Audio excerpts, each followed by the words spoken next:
If you've ever dabbled in electronics, you've definitely seen one of these, the digital multimeter. Yeah, it could look a little intense with all those symbols and dials, but trust me, by the end of this, you'll realize it's not scary at all. It's actually the best friend you can have when you're trying to figure out why your circuit isn't working. So let's get you two properly introduced. I like to think of the multimeter as the Swiss Army knife for geeks. Seriously, it's this one awesome gadget that lets you see into the invisible world of electricity. It's a voltmeter, an ohm meter, and an ammeter all rolled into one. Getting the hang of this thing is a total game changer, and it's way easier than you think. So let's just demystify this yellow box, shall we? When you really get down to it, any multimeter, I don't care if it's a $5 one or a $500 one, is built around three main parts. Once you get these, you can basically pick up any meter on the planet and know what you're doing. And here they are. It's really that simple. You've got the display up top, which is, where you see the numbers. Then you've got the big dial right in the middle. That's how you tell the meter what you want to measure. And down at the bottom, you have the connection ports. That's where you plug your probes in. That's it. A screen, a dial, and some ports. See? Not so bad. Okay, let's decode that dial, because those symbols look way more complicated than they are.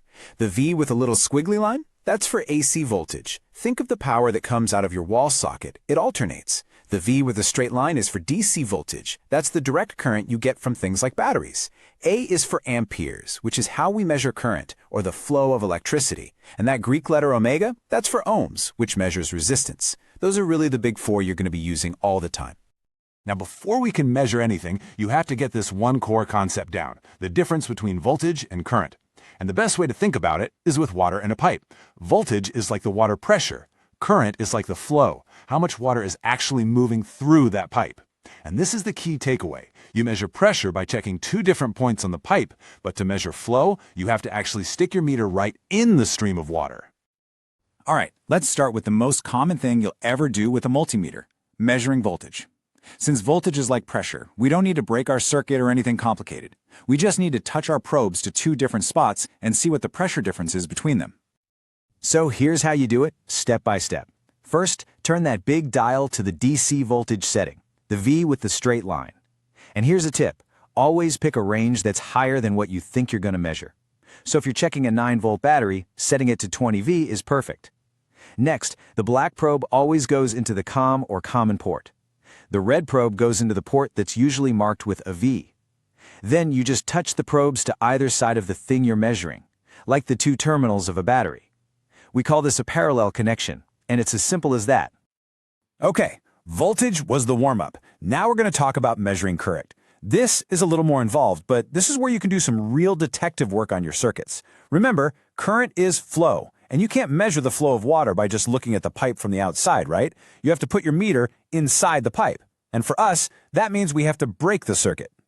This right here is the absolute most important thing you need to understand about measuring current. You have to break the circuit. You need to create an opening, a gap in the path that the electricity is traveling. So in this picture, we're literally unsoldering a wire to create that opening. So now that the wire is disconnected, you can see we have 2 points that used to be connected.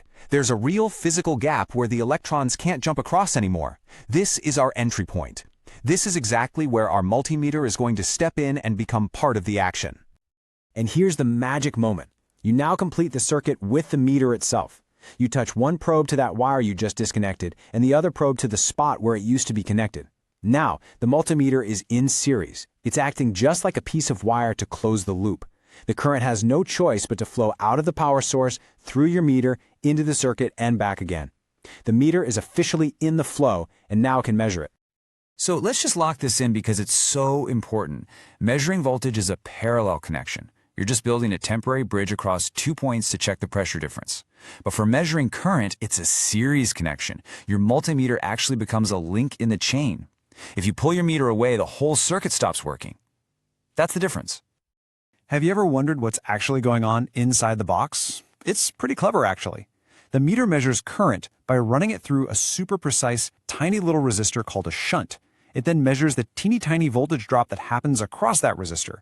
From there, it just uses a basic formula, Ohm's law, to calculate the current and pop it up on the screen for you. So it's basically turning a tricky current measurement into a simple voltage measurement that it already knows how to do. Pretty smart, huh? Being able to use this tool really unlocks a whole new way of seeing electronics, but you've got to be safe. Just following a few simple rules will protect you, your project, and your multimeter from getting fried. First up, always start with a range higher than what you expect to measure. It's much better to get a rough reading at first than to blow the internal fuse, because those are a pain to replace. Also, be really careful that the metal tips of your probes don't accidentally touch each other while you're measuring a live circuit. And here is a fantastic pro tip. When you're all done, get in the habit of putting the dial back to the highest AC voltage setting and moving the red probe back to the voltage port. Why? Because the voltage setting has a super high internal resistance, which makes it the safest mode to be in if you accidentally poke something you shouldn't next time you pick it up. And there you have it, the digital multimeter. It's not some scary, complex piece of lab equipment after all. It's a tool that lets you see the unseen. It lets you ask questions about your circuits and get actual, real answers. You now know how to measure voltage, pressure, and current flow. So really, the only question left is, what are you going to go discover first? Let's study more and like, share, and subscribe for such more content. And comment something you want to learn.